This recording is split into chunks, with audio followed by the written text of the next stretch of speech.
Hi friends, welcome to my channel. బాగా పేరు ప్రఖ్యాతలు పొందిన ఒక పెళ్ళిళ్ళ పేరయ్య గారు ఉంటారు. ఆయన ద్వారా అనేక మందికి పెళ్ళిళ్ళు చేయటం వల్ల చాలా మందికి సంబంధాలు పరిచయాలు బాగా ఉంటాయి ఆయనకి.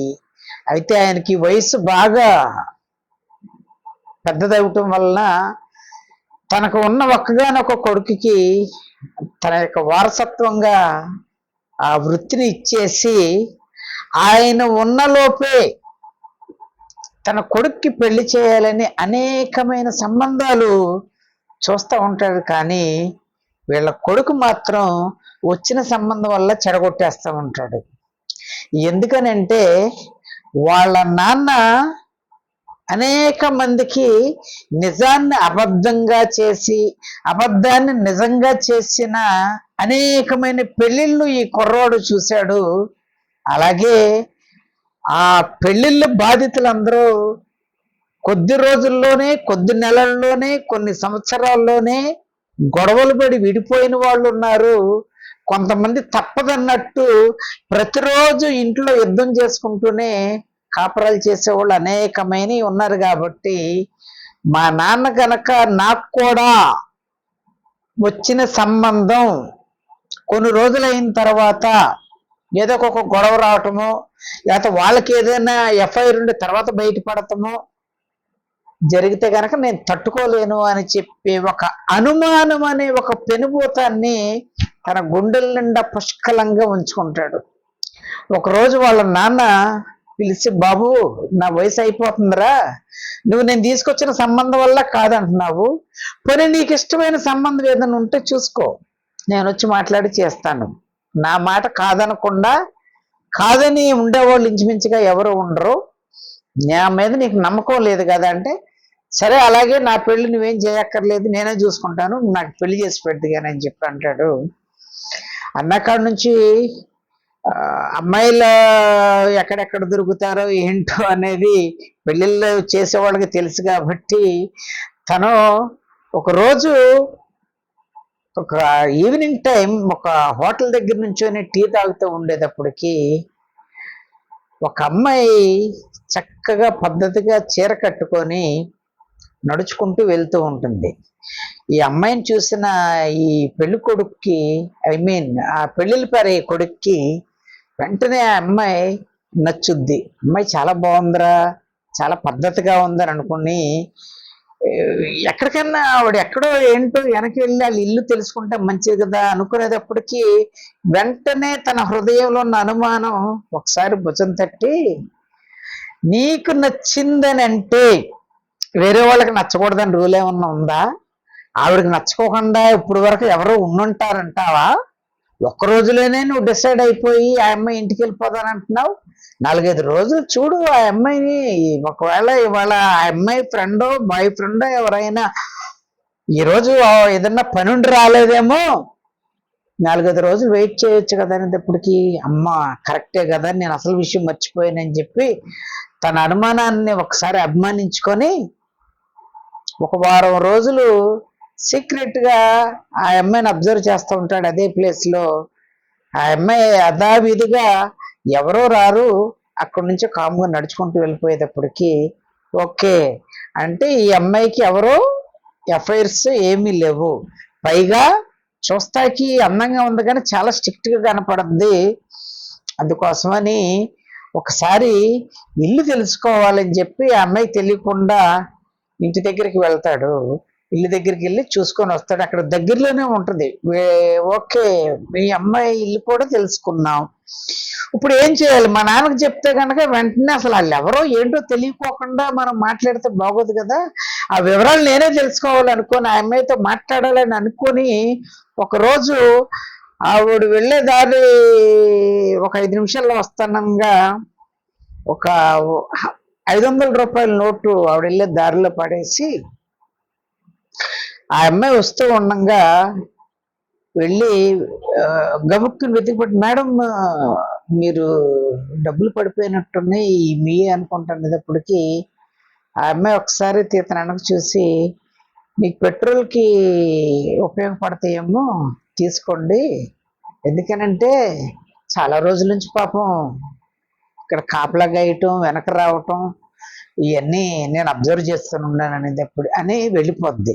వెంటనే వీడికి ఓకే అంటే నేను వెనక రావటం ఇవన్నీ వెళ్ళటం ఇవన్నీ చూసినా ఏమనలేదంటే ఓకే నేనంటే ఇష్టమేనమాట, ఓకే పర్వాలేదు అయితే ఫాలో అవ్వచ్చు అని చెప్పి రోజు ఆవిడ వెనక్కి వెళ్ళటం, ఆవిడ ఇంటి దగ్గరికి వెళ్ళిన తర్వాత అక్కడికి వెయిట్ చేయటం, రావటం, ఆ అమ్మాయి అతను చూడటం, తలుపులు వేసుకుంటూ వెళ్ళిపోవటం ఇవన్నీ జరుగుతూ ఉంటాయి.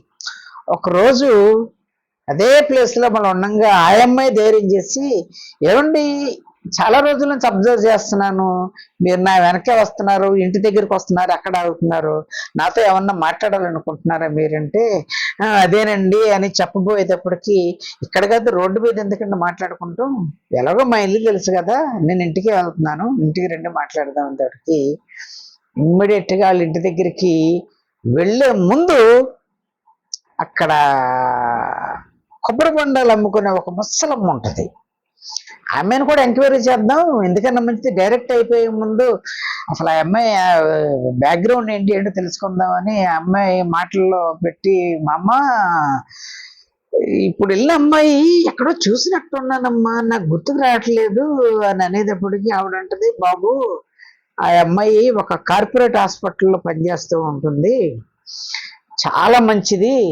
పాపం వాళ్ళ అన్నయ్య వాళ్ళు ఆ అమ్మాయికి పెళ్లి చేద్దామని చూస్తున్నారు కానీ ఏ సంబంధం నచ్చట్లేదనే అమ్మాయి రిజెక్ట్ చేసేస్తుంది అని చెప్పేటప్పటికి మిగతా వివరాలు కూడా అడిగేటప్పటికి పెళ్ళి అవ్వలేదా ఆ అమ్మాయికి అండి, పెళ్ళి అవ్వలేదు బాబు అదే చూస్తున్నారు దానికి, అబ్బా భలే మాట చెప్పావు అవ్వా అనేటప్పటికి, అదేంటి బాబు నువ్వు చదువుకున్నవాడు లాగా ఉన్నావు, పెళ్ళి అవ్వలేదంటే అయ్యో పాపం అనాలి కానీ నువ్వు సంతోషపడతావు ఏంటంటే దానికి ఒక లెక్క ఉందిలే అవ్వా, నువ్వు మంచి మాటలు చెప్పావు కదా, కొబ్బరి బండం చెప్పు అని చెప్పి కొబ్బరి బండం ఒకటి కొట్టని చెప్పి ఒకటి తర్వాత ఆ సంతోషం మీద 2-3 తాగేసి వాళ్ళ ఇంట్లోకి బయలుదేరతాడు.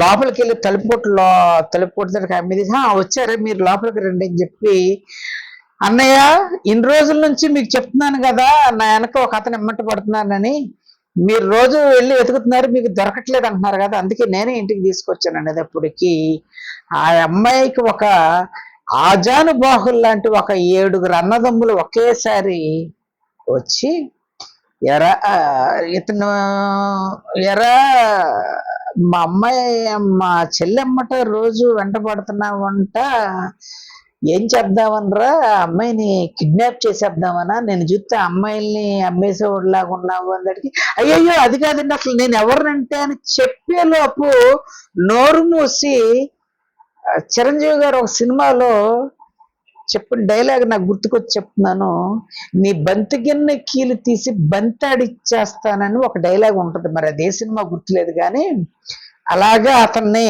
బంతాడిచ్చేసిన తర్వాత రోడ్డు మీద పడిపోయి ఉంటే గబుక్కున అనేక మంది గుంపులుగా పోగైన తర్వాత అందులో నుంచి ఒక వ్యక్తి, అయ్యో ఇతను మన పెళ్ళిళ్ళ పేరయ్య గారు అబ్బాయే అనేటప్పటికి వెంటనే వీడు కింద దెబ్బలు తిని అతను వెనక చూస్తాడు, వెంటనే వాళ్ళ నాన్నగా ఫోన్ చేస్తారు, నాన్నతో పాటు వేరే వాళ్ళు పోలీసు వాళ్ళకి కూడా ఫోన్ చేస్తారు, ఎందుకనంటే వీడు ఈ అమ్మాయిని కిడ్నాప్ చేస్తాడు వస్తున్నారని చెప్పి వాళ్ళ అన్నయ్య వాళ్ళు వినటం, రేపు మా ఇంట్లో కూడా ఏదైనా జరుగుద్దేమో ముందు జాగ్రత్తను పోల్ చేయటం, వాళ్ళ నాన్నకు అంటే ముందు పోలీసు వాళ్ళు వచ్చేటప్పటికి, ఎరా ఏంటి అమ్మాయిలు కిడ్నాప్ చేస్తాను నువ్వు ఏ ఊరు ఏది అనేటప్పటికి వెంటనే వాళ్ళ నాన్న దిగి, అయ్యా అనేటప్పటికి ఏంటి పారయ్య గారు మీరు వచ్చారేంటి ఇలా అంటే, అయ్యాడు మా అబ్బాయినయ్యా అంటే, ఏంటి మీ అబ్బాయ్యా వీడు, నిజేంటి లేదా కిడ్నాప్ చేస్తారు అయ్యో అంటారంటే, లేదయ్యా వాడికి నేను ఎన్ని పెళ్ళిళ్ళు చేసినా వాడికి నచ్చలేదయ్యా,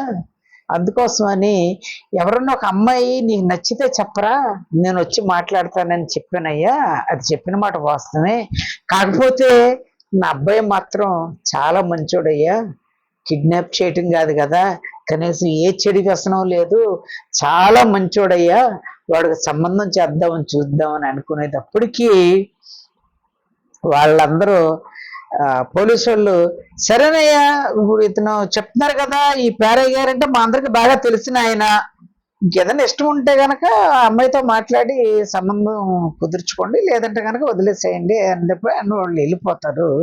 వెళ్ళిపోయిన తర్వాత ఎరా నాకు ముందు చెప్తే నేను వచ్చి మాట్లాడేవాడిని కదా అని చెప్పి వాళ్ళ నాన్న అనేటప్పటికి వెంటనే వాళ్ళ అన్నయ్యోళ్ళు వచ్చి బావగారు రండి లోపలికి వెళ్దాం రండి అనేటప్పటికి ఏంటి అప్పుడే వరుసలు వెళ్ళిపోతున్నారు, లోపలికి రమ్మంటున్నారు ఏంటి, మళ్ళీ రెండో వైపు మీకేద్దామనా అని అంటాడు.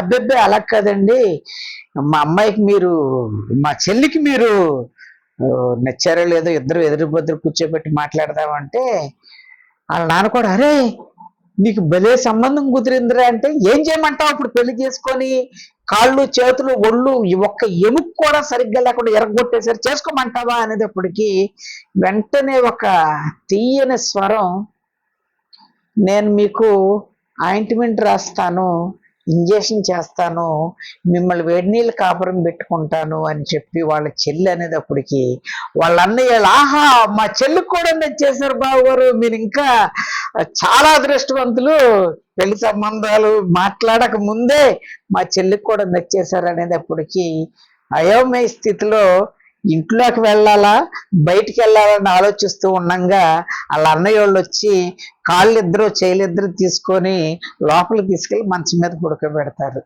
మై డియర్ ఫ్రెండ్స్, ఎవరికో ఏదో జరిగిందని చెప్పి అది మన విషయంలో కూడా జరుగుద్దేమో అన్న ఆలోచన మాత్రమే కలిగి ఉంటే జీవితంలో ఒక్క అడుగు కూడా ముందుకు వేయలేం. అలాగని అన్ని చెడే జరుగుతాయని ఊహిస్తే గనక కొన్ని మంచి కూడా జరుగుతాయి. అతను చేసిన అనుమానం వల్ల ఆ ఇంటికి రావటం, ఇతను దెబ్బలు తిన్నాడు సెకండరీ, బట్ మ్యారేజ్ అయితే ఫిక్స్ అయింది కదా, లేదు మ్యారేజ్ ఫిక్స్ అవ్వలేదు, వాళ్ళ నాన్న చూసిన సంబంధమే అతను చేసుకున్న, గొడవలు వచ్చి విడిపోయారు అనుకోండి, ఇప్పుడు ఆల్రెడీ విడిపోయిన వాళ్ళకి ఏదో ఒక పరిష్కారం దొరుకుద్ది కాబట్టి నీకు కూడా మనకు కూడా ఏదో ఒక పరిష్కారం దొరుకుద్ది కదా, అలా అని చెప్పి మన మీద మనకు నమ్మకం లేకోకుండా ఉన్నాడు అని ఎదురోళ్ళకి నిరూపించుకున్నావంటే తప్పనిసరిగా నువ్వు అనుమానం అనే ఊగులో నుంచి బయట పడనెవరో, నువ్వు పడలేవు. ఒకసారి చెక్ చేసుకో, అంతేగాని అనుమానమే నీ లక్ష్యంగా చేసుకుంటే గనక ఇది ఒక చిన్న ఎగ్జాంపుల్ గా ఉంటుందని చెప్పి ఈ పెళ్లి సంబంధానికి సంబంధించిన ఎగ్జాంపుల్ చెప్పాను. జీవితంలో అనేక రకాలైన మానసిక వ్యాధులన్నీ కొని తెచ్చుకునే నాట్ కొని తెచ్చుకుంటాం, ఫ్రీగా వచ్చే జబ్బు ఏంటయ్యా అది ఉందంటే అనుమానమే. ఆ అనుమానం నీకుంటే గనక లేని రోగాలు, రాని రోగాలు, కొత్తగా వచ్చే రోగాలు కూడా నిన్ను దహించి వేస్తాయి. అందుకోసమని అనుమానంతో ఉండకుండా, దాన్ని పెనుభూతంగా చేసుకోకుండా మన జీవితాన్ని విజయ పదంలో నడిపించుకోవాలని కోరుకుంటున్నాను. Thank you very much.